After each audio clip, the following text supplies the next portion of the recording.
প্রতিষ্ঠানের পক্ষ থেকে ইয়ে নিয়ে রেডি হয়।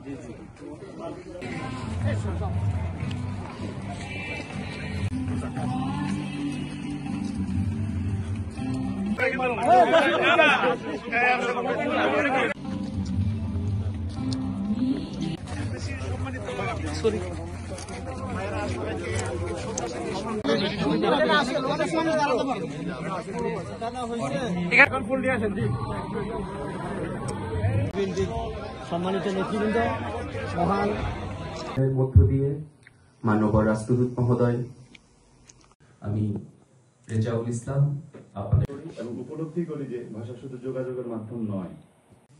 যারা ওই সময়ে সকল ভাষা সৈনিকগণকে বিসমিল্লাহির রহমানির রহিম। এডিসির পক্ষ থেকে আমাদের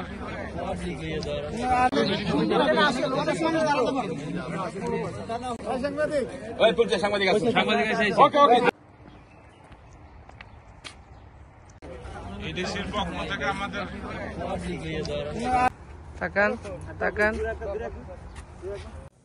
মানে মান্যবর আমাদের সংগ্রামের মধ্য দিয়ে আমরা পেয়েছি এবং স্বাধীনতা সংগ্রামে জুগিয়েছে অফুরন্ত প্রেম। এই আন্দোলনের মধ্য দিয়ে একটি এবং উপলব্ধি করি যে ভাষা শুধু যোগাযোগের মাধ্যম নয়। মাননীয় রাষ্ট্রদূত মহোদয় এবং সুধী মণ্ডলী,